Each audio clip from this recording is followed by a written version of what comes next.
শাস্তিটা অনুমেয় ছিল, তবে দেখার বিষয় ছিল তা কতটা কঠিন হয়। গেল জুলাইয়ে এক অস্বস্তিকর দৃশ্যের সাক্ষী হন ফুটবল প্রেমীরা।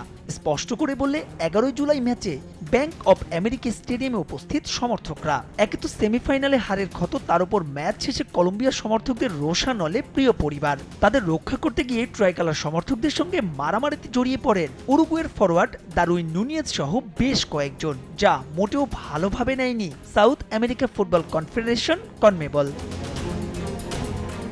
ঘটনার প্রায় 1.5 মাস পর তদন্ত শেষে বেশ বড়সড় শাস্তি দেয়া হলো উরুগুয়ে দলকে। তবে অন্যদের তুলনায় কঠিন শাস্তি পেলেন স্ট্রাইকার দারউইন নুনিয়েজ। তাকে 5 ম্যাচ নিষিদ্ধের পাশাপাশি জরিমানা করা হয়েছে $20,000। বিভিন্ন মেয়াদে নিষিদ্ধ করা হয়েছে উরুগুয়ের আরও 4 ফুটবলারকে। এদের মধ্যে টটেনহ্যামের রদ্রিগো বেন্তাকুর 4 ম্যাচ, নাপোলির ম্যাথিয়াস অলিভেরা, বার্সেলোনার রোনাল্ড আরাউহো এবং অ্যাটলেটিকো মাদ্রিদের হোসে মারিয়া গিমিনেজকে করা হয়েছে 3 ম্যাচ করে নিষিদ্ধ, যাদের জরিমানাও করা হয়েছে $5,000 থেকে $16,000। আর শুধু জরিমানা দিয়ে পার পাচ্ছেন দেশটির অন্য 6 ফুটবলার।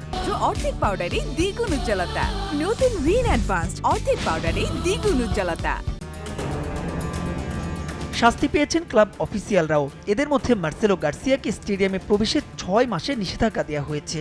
এর পাশাপাশি দেশটির ফুটবল ফেডারেশনকেও $20,000 জরিমানা করেছে কনমেবল। মূলত সংস্থাটির ডিসিপ্লিনারি কোড অব কন্ডাক্টের আর্টিকেল 11.1 ও 11.2 ভঙ্গের জন্যই তাদের এই শাস্তি দেওয়া হলো।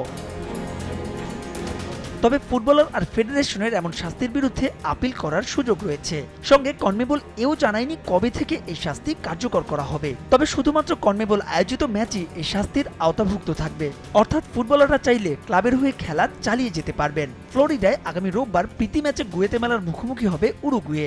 এরপর বিশ্বকাপ বাছাইয়ের ম্যাচে ঘরের মাঠে 6 সেপ্টেম্বর প্যারাগুয়ে এবং 10 সেপ্টেম্বর ভেনেজুয়েলার মুখোমুখি হবে লে সেলেস্তে। মাহবুব রিমন, সময় সংবাদ।